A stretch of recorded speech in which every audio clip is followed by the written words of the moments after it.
In this video, we're going to talk about collecting data, how we're going to present it, graphing our data, and how we're going to use lines of best fit in this class, and how we're expected to use them and analyze them in the AP test. When we're collecting data, you want to have a clean and organized data table. Make sure you label your columns, indicate the units that you're using in each column, so that when you fill your column with data, you do not need to repeat the unit every time you write it down. Okay, and this is the expectation for how we can record data, and when we use digital tools like Google Sheets or some other collaborative environment, use the cells in the spreadsheet generator for recording your data, and you can just, like in the same way, put the units at the top of the column where it's labeled.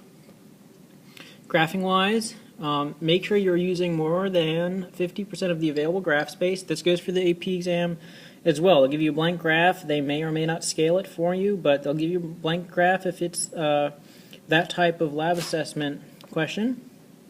And if you don't use at least 50% of the space, you're not going to get full credit. You want to determine the range of, for each axis that you're plotting data for, so you're looking at the range of your data. Determine how you should scale your axes so that you use at least 50% of the graph's area. And then make sure you have a titled and labeled axes with units and parentheses on each axis. That'll be really important and really helpful, especially for the multiple choice questions too, looking at the units on each axis when you're analyzing the graph. And make sure, of course, that you're plotting your data accurately where it should be. Now here we'll do a little example. Here I have my data table with made up data. This is going to be in reference to the lab we did trying to find pi, and so I have C for circumference and D for diameter is what I mean in my data table. I've decided, and often we'll have to do this, how can we represent our data on a graph such that the slope will be equal to something that we're looking for. So in this case we're looking at pi. We already know what it is. It's kind of just a confirmation exercise and graphing skills practice. But I know if I want to find pi, then it's the relationship between circumference and diameter. Those are the things I had decided to measure. So I'm going to go ahead and label my axes. I got my units in there. I'm going to be careful how I scale them.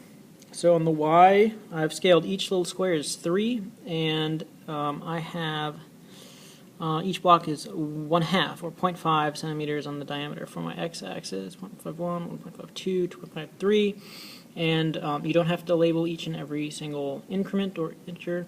Then I've plotted my data as best I could using my tablet, and so I have those dots where they should be. Use a ruler or a straight edge if necessary to help make sure you're getting those in the right location.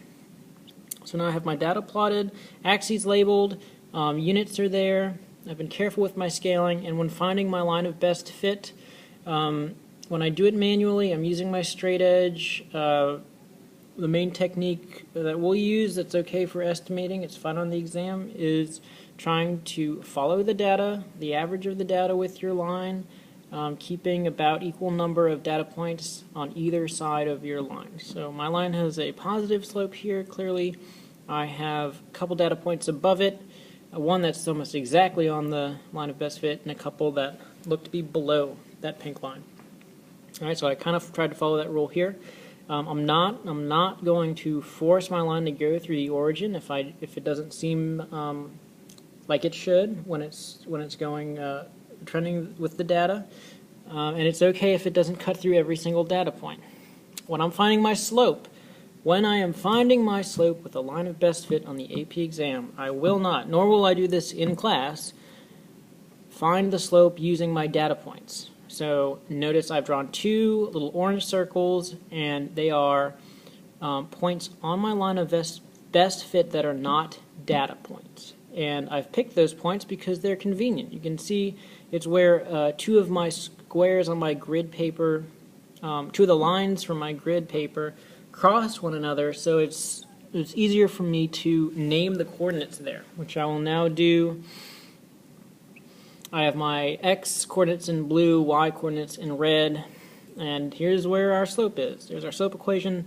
Difference or change in y with respect to change in x, or rise over run. In physics we use our delta symbol for difference change in, so delta y over delta x. There's my arithmetic and my result. And notice my units cancel out because these are physical values that have units. 3.33 is the slope I get. That's the value of my slope, which its physical significance I can show you is pi because it's the change in y, that's circumference on the y-axis, divided by change in x, which is my diameter, and the ratio of the circumference to the diameter is that ratio pi. So I can compare the slope that I get, which is an average value based on all these data points, with my estimated, my best estimate line of fit that I could come up with, and I can compare that 3.33 value to 3.14 and get an approximate percent error for that. Notice I've also thrown up a title because it's important to have circumference versus diameter. Circumference is on the y, it's y versus x. When you see a title for a graph, something versus something, it's y versus x. So circumference versus diameter. In the future, very soon, very, very soon, we will see position versus time, velocity versus time, and acceleration versus time. They go on the y and x axes like that, respectively. What else we got? Linear equation we can get now. Y equals mx plus b is our linear equation in general form. I just found my slope. It was 3.33, so I have y equals 3.33x, and then I need to estimate my y-intercept by looking at my graph. So that's in purple down there. It cuts through. It doesn't go through 0, 0 from my line of best fit that I drew. So since I'm scaling my y-axis, every grid is 3 centimeters, so it's less than 3. It looks like about 1. Estimated it as 1, so there's my linear equation, which I can use to make a prediction if that's what I'm doing with it. So last, quickly, we're just going to get our graph back up there again. There it is. And the last thing we have to talk about is a reminder of specifically the rules we need to follow for the AP exam and for labs. 1, scale and label your graph appropriately. Use at least 50% of the available space. So you're going to have to think about the range of your data and take care to scale it properly. Also take care when you're plotting that data. Make sure you're not drawing gigantic circles. The size of those data points are kind of an indication of your uncertainty in those measurements. Line of best fit, don't force it through the origin. Don't force it through all the data points. It's okay if it doesn't hit any of the data points. Sometimes it shouldn't hit any of the data points. And we said that the method we were using manually was just about equal number of points above and below the line. That'll be all right. You're trying to find an average trend of the data there. Find the slope using convenient locations on your line of best fit. Do not use data points. If this is a common question in the AP Physics 1 exam that I've seen. There is some data given. Students have collected data. Use this graph that they may or may not scale and label for you. But use this graph paper to plot the data, draw a line of best fit, and find the slope. Or they'll say, like, find the work done, which in this case is the slope on that graph. So if you draw your line of best fit and everything's cool, but you use your data points to get that slope, they will not award you the credit because you're not supposed to use data points to get the slope of a line of best fit. Once you have that line of best fit, that's the thing that describes the data. So you use 2 convenient as can be points that you can find on your line of best fit that are not, even if the data point falls on your line of best fit, don't use that one. Be safe, not sorry. You use a point that's on your line that's convenient, that's not a data point. And last but not least, we can, I think this is the last, estimate your y-intercept, so then you have a complete linear equation you can write out, and we want to be mindful of what these values physically represent. So when we do labs, we want to ask, should it go through the origin 0, 0? If I have a diameter of 0, should I have a circumference of 0? And then if my line of best fit should go through my origin but doesn't, does that indicate some sort of error? And where do I think that came from? And of course, if we were looking to have our slope be representative of something physically we're looking for, what should that slope be? Okay, and then why should it be that? And we, in this case, constructed the graph such that the slope would be pi.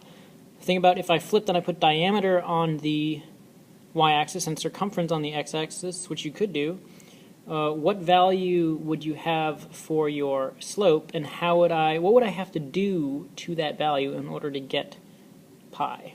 if I flipped my axes? What mathematical operation would I have to carry out to get pi? That's it for this one. See you next time.